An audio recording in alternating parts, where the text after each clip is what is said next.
Hello. Sure, I think we're starting.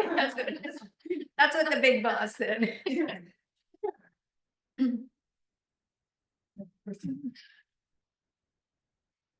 Good afternoon. Jocelyn Giammarino, MOT, OTRL, LMT, is the Clinical Programs Director for Women Plus Serve, a Maine-based organization that's mission is to break barriers for marginalized and underrepresented communities to participate and engage in board sports, as well as build an equitable community in and out of the water. Jocelyn is co-creator and director of the niche occupational therapy-based program, Skate to Relate. Thank you. Thank you. When I heard that there was going to be a conference on resilience, I felt compelled to share what we're doing with the program and what I've learned. I have my master's from USM and I'm currently working on my post-professional doctorate, and all the work I'm doing is geared towards this program and learning about this population and what works for them. So I'm just really excited to be here and to share this with you all. So our learning objectives for today is to understand what it means to be at-risk youth, what the occupational injustices are for this population, and what the risk factors are. We're also going to gain knowledge of how resilience can influence adolescent well-being and how OTs and other clinicians can help build resilience in youth. And then lastly, we're going to learn about the impacts that a therapeutic skateboarding program can have on resilience and social emotional well-being. So what is at-risk youth? I've included here some search terms that are often used in some of the literature. At-risk youth is probably the most common, but I wanted to include these in here in case any of you wanted to continue to look at the literature. These are just some of the terms that I found, but the definition that I've selected to use is at-risk youth are young people who are vulnerable to experiencing adverse outcomes as a result of engaging in risk behaviors or experiencing risk factors. So this definition defines both on individual and contextual levels. Individual is they're more likely to engage in risky behaviors, and contextual is environmental factors that are often out of their control. And both of these pose harm on adolescents' well-being. So what are the risk factors of at-risk youth? We've probably all heard the term ACEs. This is probably not new for you all, but adverse childhood experiences. These are some of the most common, not limited to, but poverty and low socioeconomic status, abuse, physical, emotional, sexual, neglect, family instability. That includes divorce and like moving from house to house, going to grandma's house, and not having that stable family unit. Exposure to violence and substance use, mental health illness within the family, incarceration within the family, and discrimination. So what are the statistics? The highest prevalence among adolescents is number 1 is emotional abuse. 2 is poor mental health within the household, and 3 is physical abuse. 3 out of 4 adolescents have experienced at least one ACE. So we've all probably worked with someone who's experienced ACEs. 1 out of 5 adolescents experience 4 or more ACEs. And the highest among adolescents experiencing 4 or more ACEs are female, youth of color, and youth within the LGBTQ+ community. And I do want to talk a little bit about the LGBTQ+ youth as well as youth of color, because they both have their own set of risk factors. So LGBTQ+ youth are more likely to be rejected by their family, are more likely to be placed in foster care or on the streets. They're more susceptible to bullying and harassment at school, which probably is why they have low academic performance. Depression and suicide is more prevalent. Drug use, and then interestingly, they have more violence charges related to defending themselves. So this particular population is exceptionally vulnerable. And then we have youth of color. BIPOC youth are higher risk for socio-emotional difficulties due to adversity.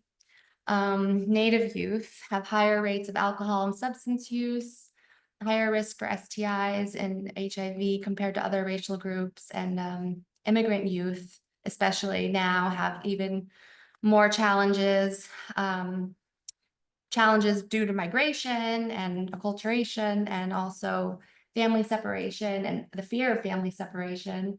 There's cultural barriers, language barriers that might prevent them from receiving adequate health care, and then also experiencing racism and xenophobia. So these are all the risk factors of that population. So overall, how do adverse childhood experiences impact adolescents?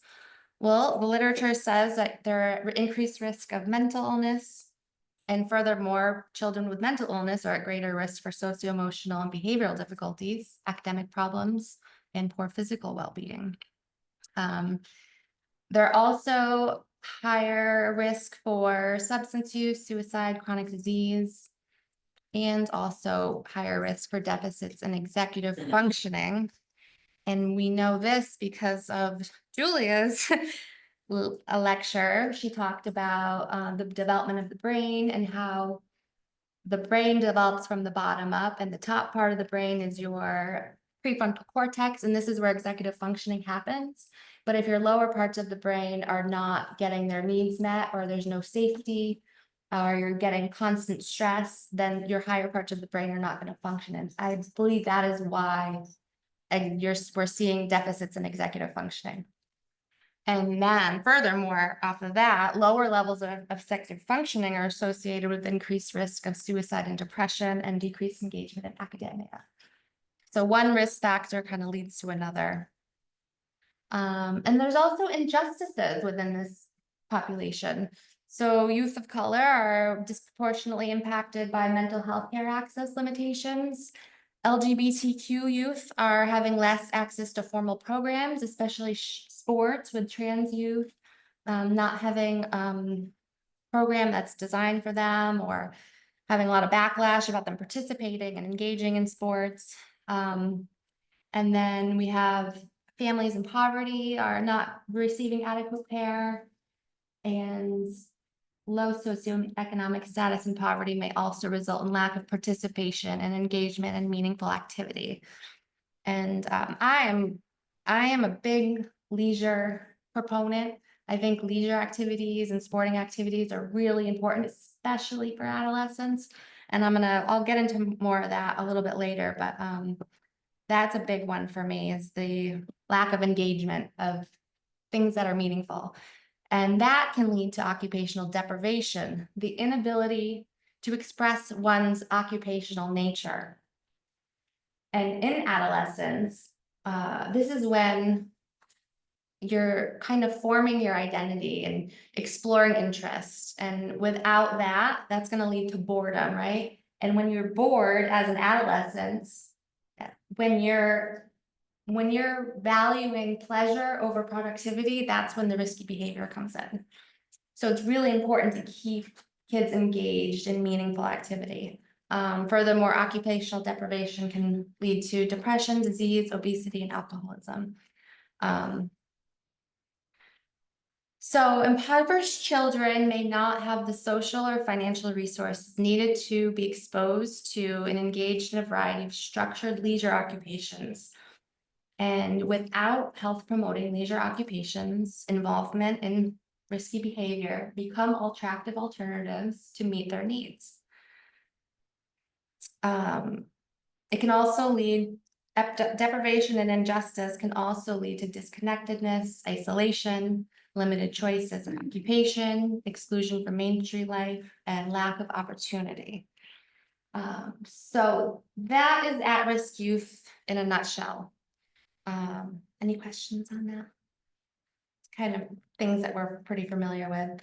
So now we can get into resilience, because resilience serves as a protective factor against adversity.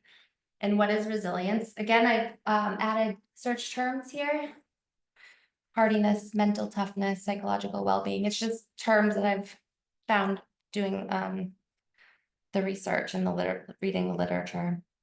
But this definition says Resilience refers to a psychological process in which an individual is able to adapt and overcome adversity, trauma, or stress. In regards to adolescence, resilience is the ability to effectively navigate health stages of growth and and achieve positive developmental outcomes even during contextual adversity. One thing that we've, I don't know how to change that. One thing that we've learned, not so recently, but in the past, I think it was thought that resilience was something you were born with. But we learned pretty quickly through research that resilience can be built upon. And there's ways to do it. This says, I'm trying to see what this says. Oh, I think it's just saying that personal resilience can foster, or rather, I honestly don't know how to do this. We'll just skip that slide. Resilient individuals are better equipped to manage stress, adapt to change, maintain positive outlook, foster greater psychological strength, emotional resilience, enhances mental health, improves relationships and quality of life. And this is a quote I read in a piece in an article, and I thought it was interesting, and I think it can be applied to what we're talking about quite well. So risk and resilience are not simply opposite sides of the same coin. Risk is not the absence of resilience, nor is resilience the absence of risk. They each offer unique information for understanding the developmental strengths and challenges of minority youth, and in many ways they coexist to inform one another. So the way I see that is that you can have an individual with certain adversities and then another individual with the same exact adversities, and their resilience levels could be different. So you can be informed by that. It's kind of a confusing quote, but that's kind of what I got out of it. So how can we as OTs and clinicians help build resilience in at-risk youth? There's a couple frameworks that we can look at. This one is called PACEs to mitigate ACEs. These are protective and compensatory experiences. This model highlights the potential impact of positive experiences and nurturing relationships to build resilience in youth. So this is a little, I just want to go over a couple of these, but we're on the right-hand side, you see character strengths, and on the left, you see the basic needs, and in the middle is kind of how you get to those basic needs, right? So this model is, what we're trying to do is build on character strengths, right? So love, hope, spirituality, that comes from unconditional love, from positive relationships and caregivers. We don't, as OTs, necessarily have control, at least at the population that I work with. But if you go to the second one, perspective and judgment, we have guidance and support from trusted adults outside the family. And that is something that I can help build upon, because I can be that person and I can help change their perspective, because they might think, they might have the perspective that adults are not healthy or not caring, but having other adults that are outside of their family, they might realize and change their perspective, like, okay, there are adults that are good, and having that perspective change might also translate in other areas of their life. The other thing I want to look at is movement, because we're going to be talking about movement and when we get into skateboarding. And I love the character strengths of zest and bravery. And that to me is like resilience. Like, you are brave enough to try something new. You have a zest for life. And that is through physical activity, and that can be through group sports. Let's see. And adolescence is a really good time to work on these things because this is when development in these areas are happening and they're exploring their identity and figuring out who they are and they're making decisions. This is another framework, pathways to purpose. So feeling a sense of purpose corresponds with physical and psychological health. And this particular framework has 3 different pathways. The proactive pathway is deliberate and sustained efforts in exploration and pursuit of interests and experiences that gradually inform one's direction in life. Reactive pathway is finding purpose through abrupt but transformative life experiences. And the social learning pathway is by observing and modeling goal-focused behaviors of others. I love this model because, especially the second one, because a lot of the students I work with have adversities, but if they can find meaning and create a story behind it, that is creating purpose and building resilience. And research suggests that adolescents can develop purpose in responding to adverse experiences. All right. So youth mentorship program is also an effective way in reducing risk behaviors. There's positive effects on emotional, psychological outcomes, social competence, academic and educational outcomes, fewer depressive symptoms, greater acceptance by peers, more positive beliefs about their ability to succeed in school. And this is something that OTs can do depending on the setting. And then positive youth development is the last framework we'll talk about. It's a theory that all youth have strengths ascribed to them regardless of circumstances. Again, building on strengths. Instead of looking at the problem behaviors, we're looking at their strengths and building upon those. Yep, framework that focuses on building strengths, positive assets, rather than just addressing problem behaviors. This framework looks at the 5 C's. So we have competence, character, confidence, caring, and connection. And let's see. So competence, the ability to act effectively in school. We have connection, safety, belonging. I feel like all of these models kind of intertwine. Having a sense of self-worth. I think that goes along with having purpose, taking responsibility and being independent and finding your sense of individuality, caring, sympathy for others, contribution, being a leader. So these are all strengths that we can build on through youth engagement. And it is an evidence-based framework. So positive youth development programs strengthens young people's sense of identity, belief in the future, and self-regulation. The programs also strengthen adolescent self-efficacy as well as their social, emotional, cognitive, and behavioral competence. And research has shown that these are effective in reducing risky health behaviors. So what else can we do as OTs? Well, we can provide opportunities to learn new skills and build strengths.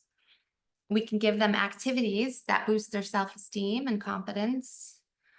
We can foster self-efficacy by providing a safe space for failure. And we can help develop client-centered coping skills, as well as providing access to resources so that they can engage in things that they might not have access to. Because learning opportunities that provide chances to develop skills, build strengths, and access resources may enhance resilience. And that is why we created the Skate to Relate program. I'm a skateboarder. I skateboarded throughout my teens.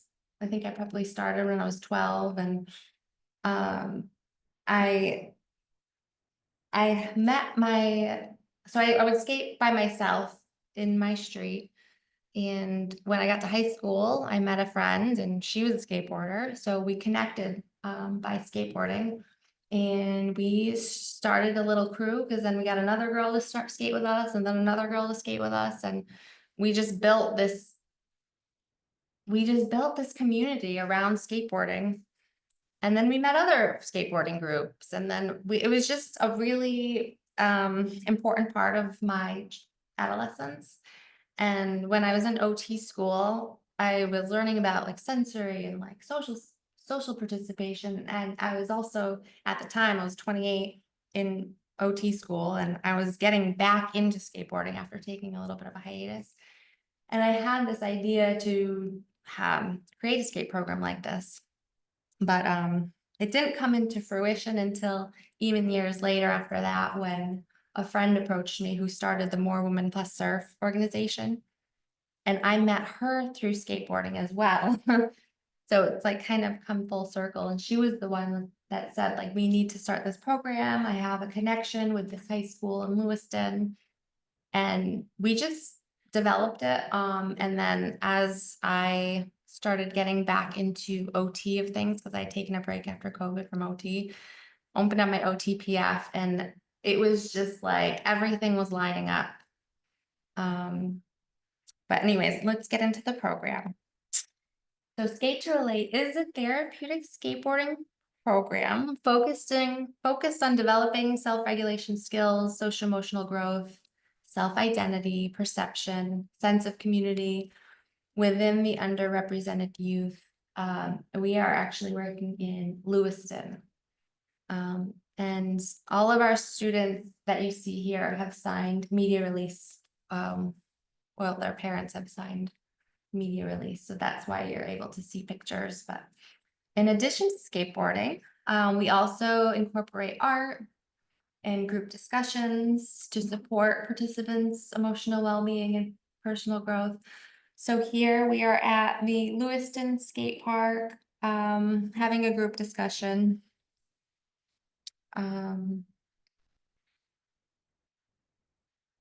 We're dedicated to providing. Oh, this is Next Step. Next Step High is who we are collaborating with. So they are an alternative high school in Lewiston, directly across the street from Tree Street Youth. They are an alternative school that takes high schoolers that are not succeeding in traditional school settings. Their mission is to serve the economic, racial, and culturally diverse population of Lewiston, intensive academics and intensive social emotional supports, because all of the students that attend do have difficulties in social emotional learning. It's a very empowering school. The students and staff work in a very dynamic learning environment with a culture of mutual respect. And that is every time I've gone in the school or I've worked with the students and the teachers, there's no hierarchy. It's the students are just as high up as the teachers are, and they have the freedom to make choices and attend classes. And for them, this model of school works because it's honoring their unique identities and their life experiences and their aspirations. So the framework is grounded on 3 principles of that these students want to learn the real life relevancy in what they're learning at school. And again, I love this framework because it's building on their strengths. Like, they want to learn real life relevancy. They're not here because they have behaviors. It's because they're looking for something different. The students wanted to explore the complexities of social and racial justice and engage in community building across lines of difference. And the students have significant social emotional needs and need unique and collaborative supports. The school, with all of the pros, they are lacking resources. They don't have any clinicians on staff. There's no organized sports. There's not a lot of opportunities for extracurriculars. There is Tree Street Youth, which is across the street, but a lot of this, some of the kids go to Tree Street after and they have like a lot of group activities, but a lot of them don't. And we kind of saw that as a gap and wanted to fill that. So we connected with the director and he was all open about us bringing skateboarding to the school. So what are our program objectives? Well, we one is increase emotional well-being, because we do know one thing is that the students do have difficulties with social emotional learning. And we are using skateboarding as the occupation, as the intervention, as a therapeutic tool to help these participants learn coping skills to manage stress and build self-esteem. And also providing them an outlet for self-expression and accomplishment and self-efficacy and emotional well-being. So that's one. Two is to foster personal growth. We do a lot with like goal setting and helping them learn how to set attainable goals, and that could be day by day or for the duration of the program. And what we've seen in them is that a lot of times they do meet their goals. And I think without us, they wouldn't have maybe even attempted. But once you have a set goal, like, oh, I want to do that, and then they do the trick or they land, it's like their whole personality just kind of flourishes a little bit. So you're seeing that personal growth, which is one of my favorite parts of the program. And we do it, we encourage reflection, because we say to them after they land a trick, we're like, remember when you couldn't do that? Or remember when you didn't think you could do that? And they're like, oh yeah. And that mentality is going to hopefully stick with them for other parts of their lives. Maybe they don't think they can go to college, but knowing like, oh, well, maybe I can go to college. And developing self-awareness and fostering personal growth. Three is promoting physical fitness. These kids don't really engage in a lot of physical activity. I asked them at the end of last program, I was like, so what else do you do for physical activity? And a lot of them said nothing. And one of them said, oh, I used to ride my bike, but my bike got stolen. And so skateboarding is something that you can just do anywhere. The only real barriers to skateboarding is rain or snow, right? You can take a skateboard right outside. So that's another reason why I'm a big proponent of skateboarding in this particular population. And it's also very physically demanding. So it does require a lot of strength and balance and coordination. And I am always encouraging them to ask their teachers to take them out and skate, because they will be able to keep the gear and stuff that we give them. And then we also, in a lot of ways, this is a mentorship program, because we have myself and Camilla, who's helped create this program with me. And then we have a male skateboarder who's very good at skateboarding, but he's also very good with the kids because he's so calm. And I think it was important for us to bring in a male figure for some of the boys, just to like see, another male mentor that is calm and not going to get angry, and is also very good at something. But we also encourage the teachers to participate, because the teachers come with us and we give them boards. And when the students see the teachers maybe failing, then they're going to be more apt to try, because they'll see like, oh, it's okay to fall, or it's okay to fail our first try. So it's a very all-inclusive program. And our last objective is to build resilience, because skateboarding inherently involves falling, getting back up, and trying again. By embracing the resilience required in skateboarding, participants learn to persevere, adapt to setbacks, and develop a resilient mindset that can be applied to other areas of life. So what does our program look like? I told you our program objectives, but so day one, we do some art. This is the first day that we're actually meeting the students, and these students have all voluntarily joined this program.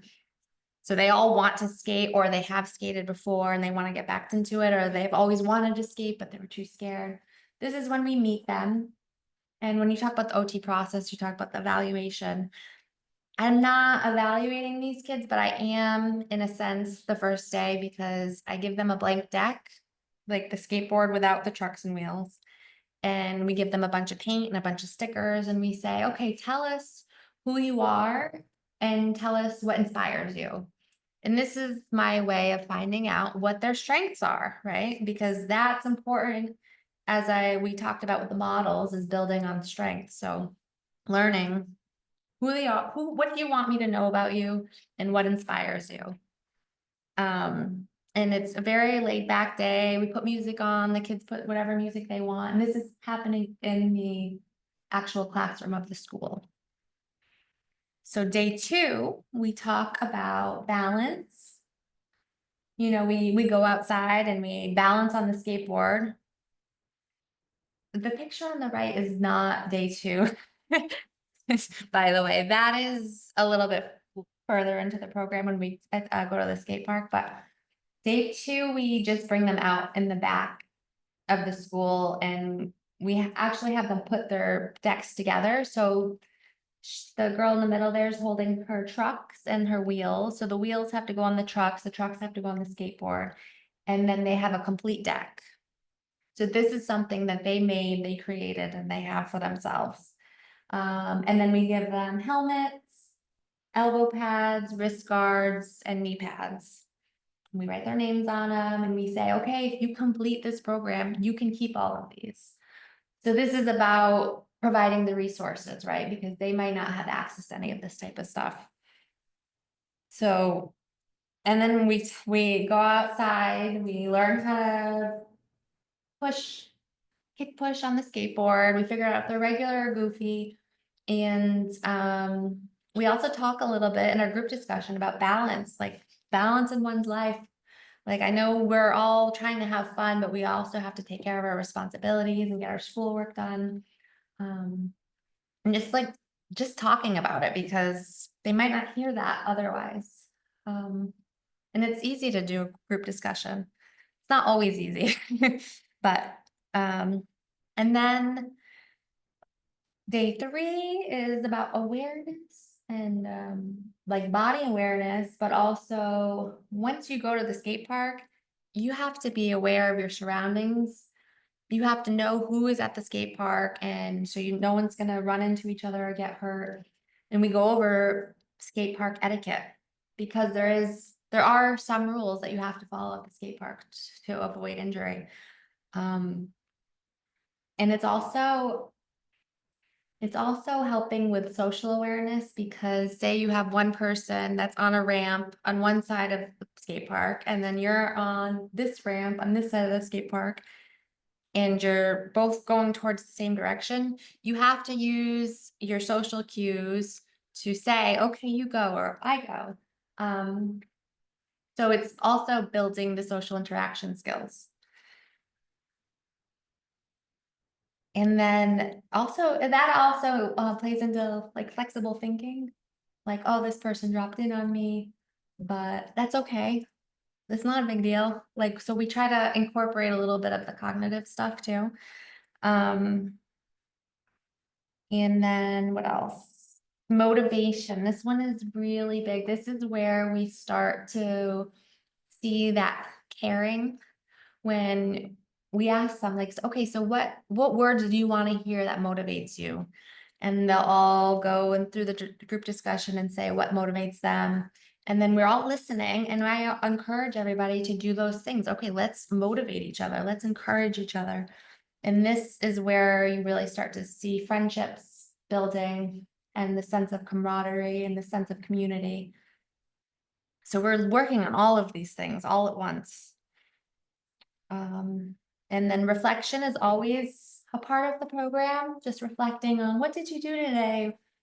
What was something that you saw your peer do that you're really excited about? This is generally not exactly how we play out the sessions. It's not always like day ones like this. It is a very dynamic program. We often do more than 6 days. So our first group was in the fall of 2023, and we did 6 sessions, and the kids were like, "Are you coming back?" So we just like kept coming back and just skating with them. We also have traveled to other skate parks, because the Lewiston skate park is just a 5-minute walk from their school. But with the staff help at Next Step, they will travel to the Portland skate park, which is another set of difficulty, because there's always other people there too, and there's scooters and bikers, which add another element of awareness, because you can't really hear scooters or bikes. They don't have the wheels that a skateboard does that you can hear. So that brings another element. And then we also have gone to the indoor skate park in Bath, which is the Bath Youth Center is amazing. If you guys have never been there, there's an indoor skate park, there's like a game room, and then in the basement, there's a music room where the kids can play drums or jam. It's incredible there. And I think it's free for any adolescents or kids that want to go there after school. But I just wanted to shout out to them because they are awesome. Okay, so in referencing the OTPF and looking at the occupation, so what occupations do you see here that skateboarding is? What occupation is skateboarding? Probably social participation, leisure, play, Or could be helping. health management, absolutely. Idea, absolutely. So I also community mobility is an IADL. And when you're an adolescent, you don't have your license, having a skateboard to get around is huge. But yeah, health management, promoting social emotional health, physical activity. I did include education because we are in an educational setting, and we are instructing and educating them how to have etiquette at the skate park and how to navigate things like that. Play exploration. Skateboarding is such an individual sport. There's nobody telling you you have to do it this way or that. There's no rules. Like, just do what you want to do, get creative. Where do you want to do your next line? It's called a line if you're going from one end of the skate park to another. Like, what line are you gonna do? Like, it's a very creative process. Leisure. The other thing about leisure is, okay, so I am not trying to make these kids forever skateboarders. What we're trying to do is give them an opportunity to try something that's difficult and new that they might not otherwise have the opportunity to try. And in that, they might finish the program and be like, okay, skateboarding is not for me, but maybe I could try playing guitar or something different. So it's important to give the kids opportunities to try different things, because they'll be more confident in trying other things. And then the social participation is really big, especially for this program, because we are doing it in a group setting. So this is the statement that AOTA put out for promotion of health and well-being. And I wanted to include it, one, because when I searched the term resilience, this came up in the role of OT and health promotion, but also because what we're doing is all of these things. We're promoting healthy living practices, social participation, occupational justice, healthy communities, respect for cross-cultural issues with inclusive programming. We are promoting positive mental health through competence enhancement strategies, learning new skills, developing new skills, and having environmental supports. We're trying to reduce risk by giving them strategies and healthy habits and routines. We're trying to reduce health disparities among racial and ethnic groups through advocacy and support. And we're enhancing mental health, resilience, and quality of life through relevant, healthy occupational engagement. And like I said, these are students that wanted to participate in this. They chose to do that, so that's relevant for them. In terms of the level of service, we are a tier 2 level of service, so that's targeted or selective service designed to support children and youth who have learning, emotional, or life experiences that place them at risk in engaging in problematic behavior. I just wanted to add that because I think sometimes we forget about the major levels of service, but okay, so then we are a group intervention. Again, I found this because I searched resiliency in the OTPF, and this is the one of 2 places that it came up. Not that that's super relevant because it's not even within the group, but yeah, creating resiliency in children at risk for being bullied. But yes, so we're a group intervention, functional group, activity group, task group, social group. And the type of intervention that it is, skateboarding is the occupation, right? And you could also argue that the art is the occupation and the social participation is the occupation.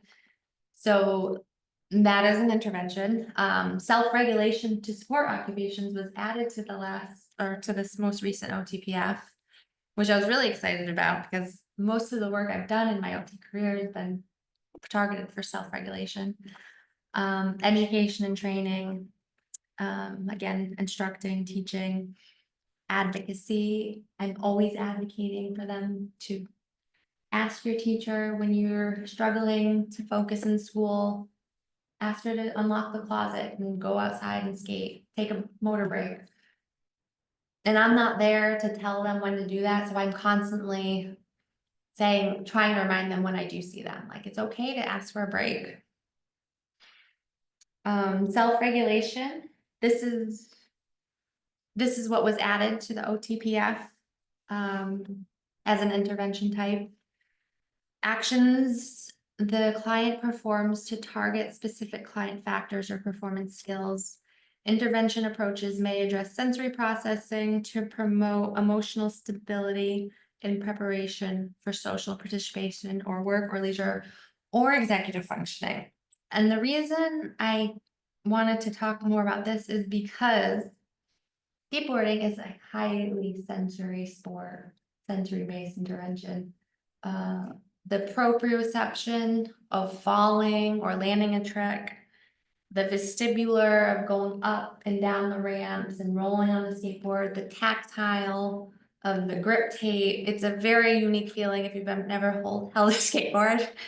You'll even get like, your hands get gritty after holding a skateboard for a while. The sound of the wheels on the pavement. Ask any skateboarder, those things are so regulating and therapeutic. I know so many adults that use skateboarding as their strategy to regulate. And what we know is that, right, when you're regulated, you're able to relate and be with your friends, and then you're able to feel safe enough where you can reason and use your prefrontal cortex to engage in school or whatever, work. So using skateboarding as the coping skill, as the intervention to help focus in school or whatever you need to do. And it goes across the lifespan. It's not just adolescents, but adults. Same for adults. Because self-regulation is linked to academic success, pro-social behaviors, adaptive functioning, and resilience. So here are pictures. These are the students of our first group just designing their boards. And the reason we also, it's important for us to bring in the artistic activities because it's also another way to be creative and individualize what what you're creating for yourself. Because youth that engage in sports and artistic activities increase levels of psychological resilience. So I think the combination of those two things is like perfect in my eyes. Some of them don't like the artistic activities as much. They just want to go out and skate, but some of them prefer the artistic activities. So we're kind of branding towards a variety of kids. Let's see.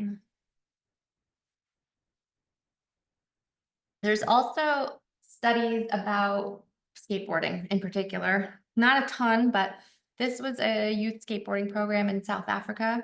And what it showed was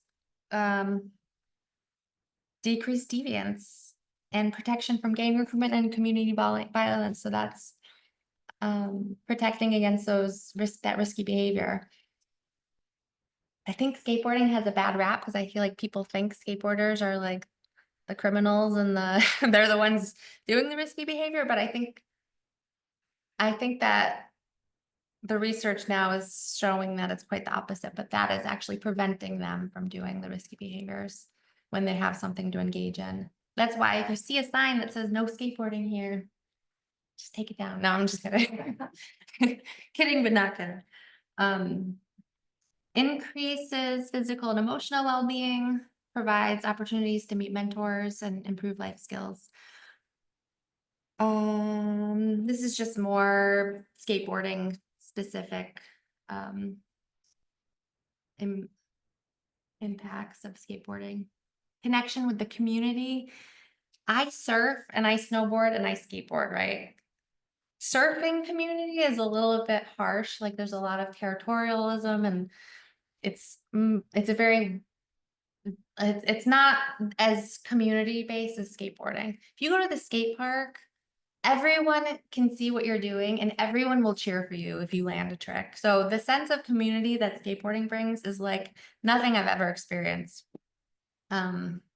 Especially here in Maine, like everyone is just so welcoming, and sometimes people bring extra skateboards to the park just for people who might not have one. It's just like a really inclusive, beautiful community we have in Maine.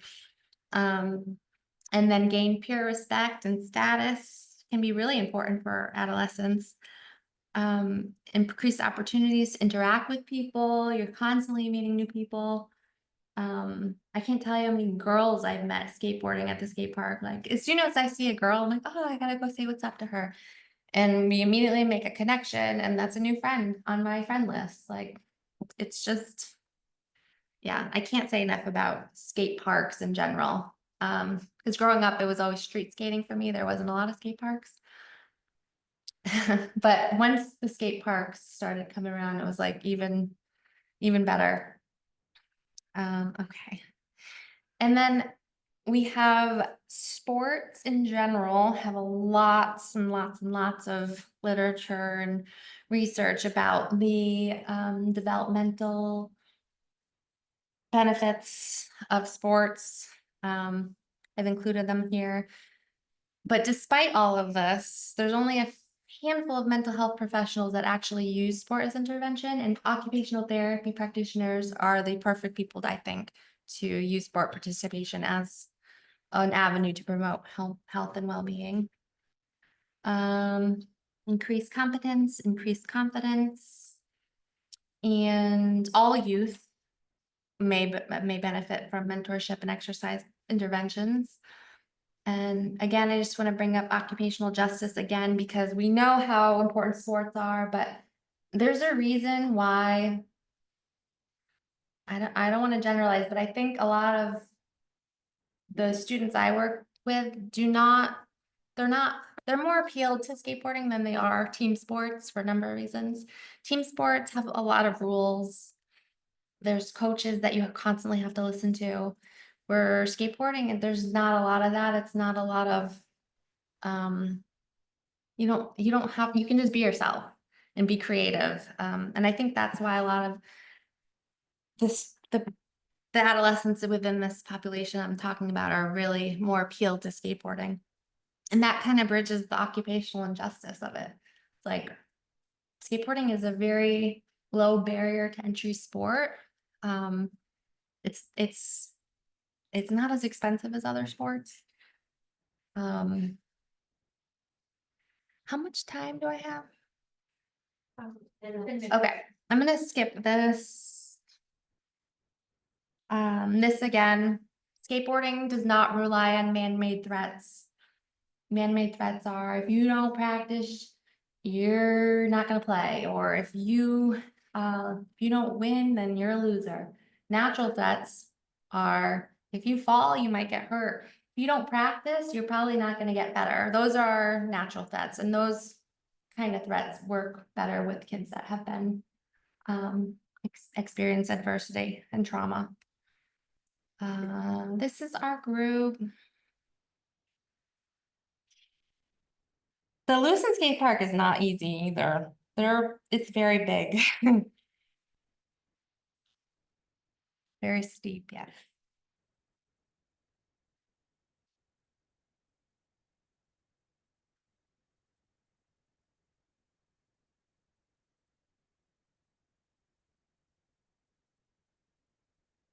Indoor skate park in Bath.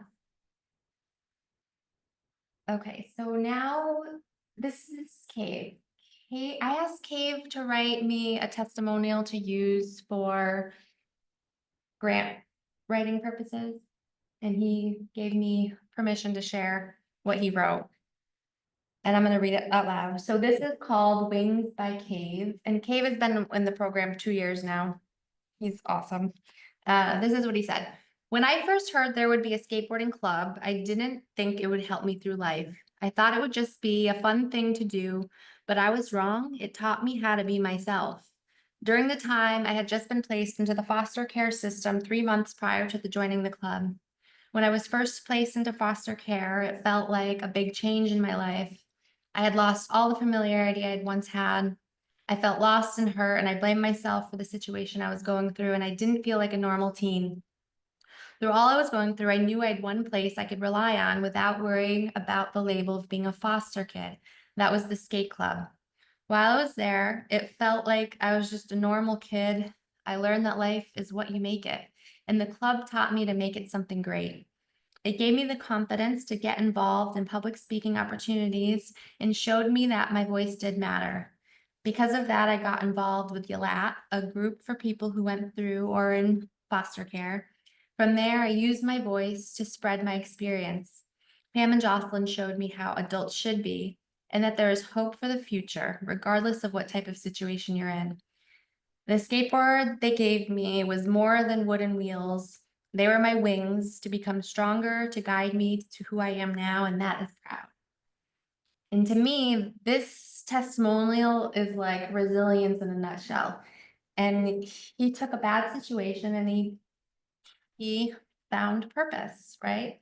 The second one, reactive pathway. This is one of the frameworks we talked about. Finding purpose through abrupt but transformative life changes. You can also see bits of the proactive pathway because he chose to explore skateboarding and pursue this interest. And it informed his life direction, even if it was just a little bit. But and he observed Pam and I's goal-focused behaviors, and I think in a lot of ways, the social learning pathway reflected his experience as well. Same here, the whole having a trusted adult, changing his perspective on, oh, this is how adults should be. And then he gained confidence and competence. So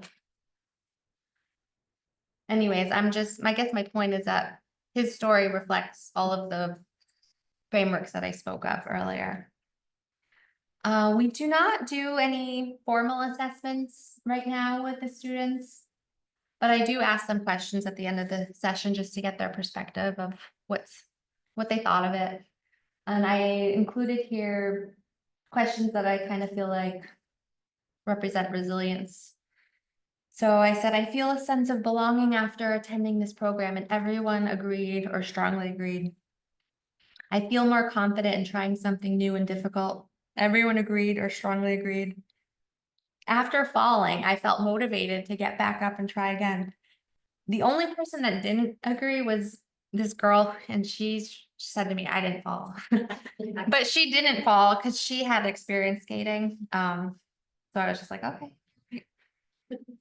I feel motivated by my peers, agree, strongly agree. I feel motivated by my instructors. I feel like I learned better how to set attainable goals, and I would like to do this program again. I think it's important to like evaluate what you're doing and make sure like all these, like just hearing it from the kids, which was good. I think eventually we might start adding in assessment tools, but right now we don't really need to. Same with the ACEs. Like, I don't really need to know what their background and their history is at this level of intervention. I'm like, I don't want to go there with them. So I don't do any ACE questionnaires or anything like that. I do hear tidbits from the teachers about like a little bit about their past, but not really necessary for what we're doing. Because we're just building on their strengths, right? I also asked the teacher her perspective because I also think that's important.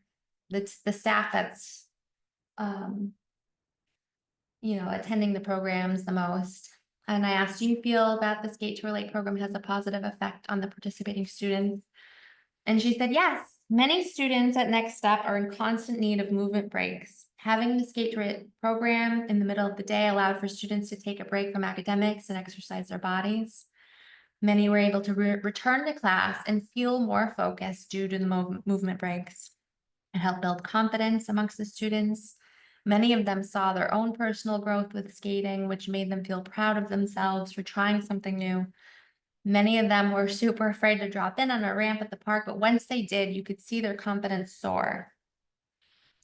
And then I asked, do you feel that the participants were able to make connections with their peers and grow closer to one another?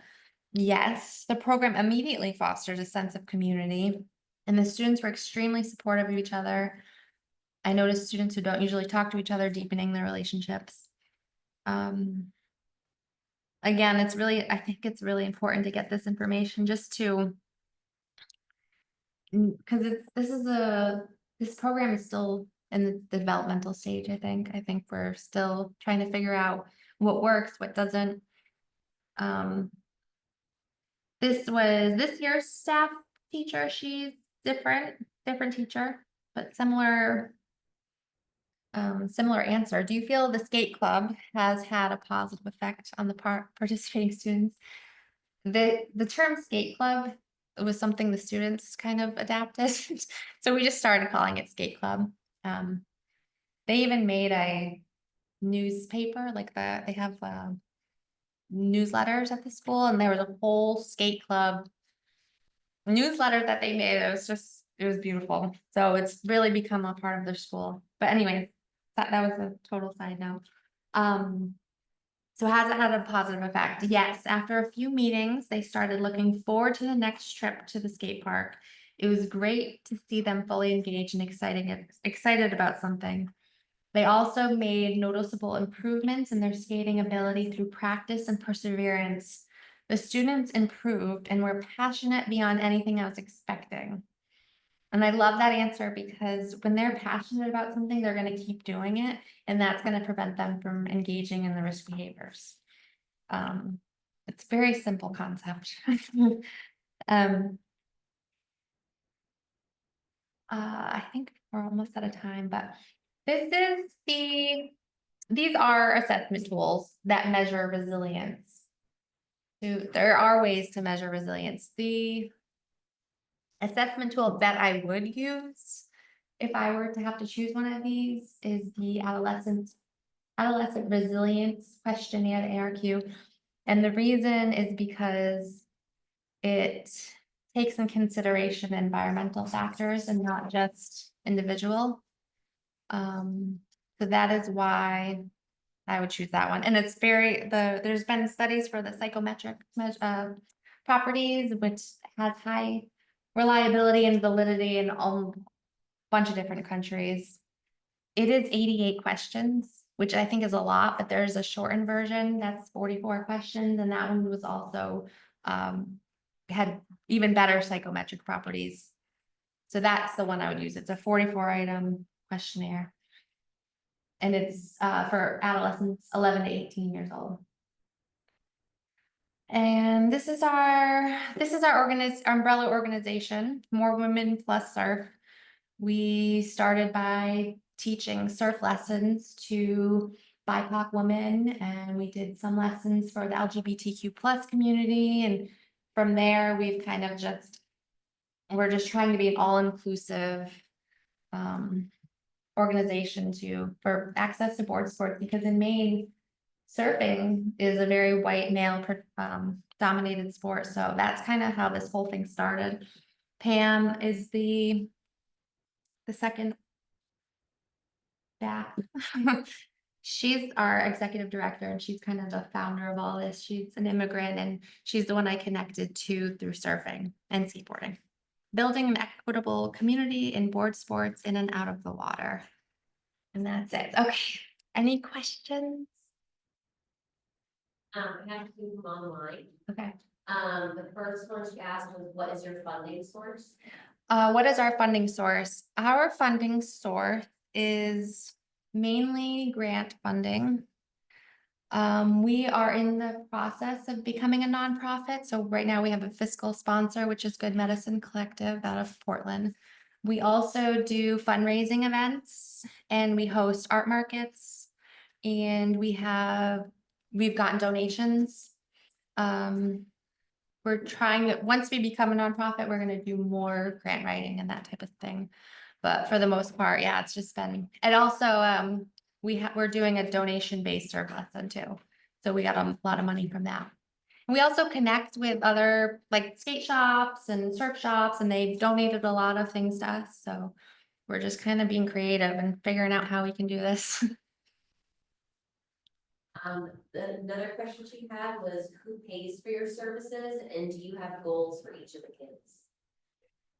Who pays for our services, and do we have goals for each of the kids? We pay for the services.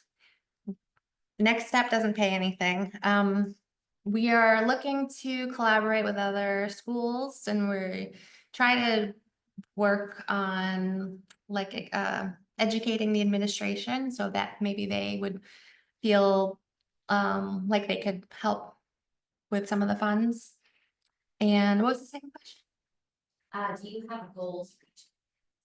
Okay.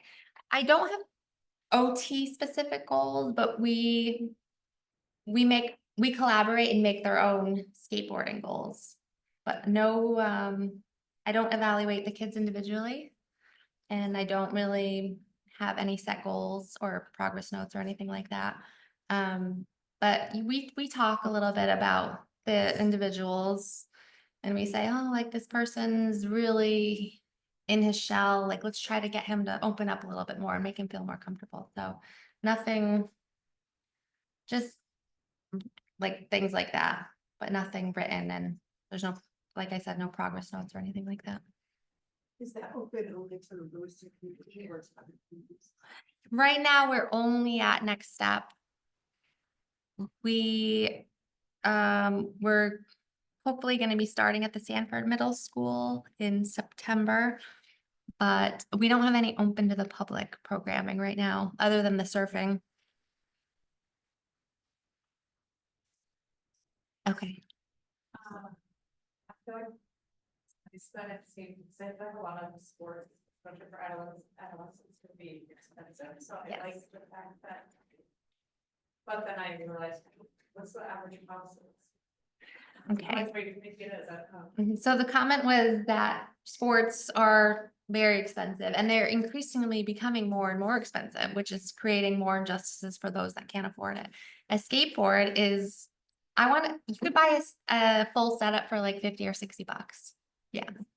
And, we always tell them, wear your helmet when you're skating and stuff. So a helmet's another like 30 bucks or 40 bucks maybe. And then the skate shoes are important, kind of, but not really.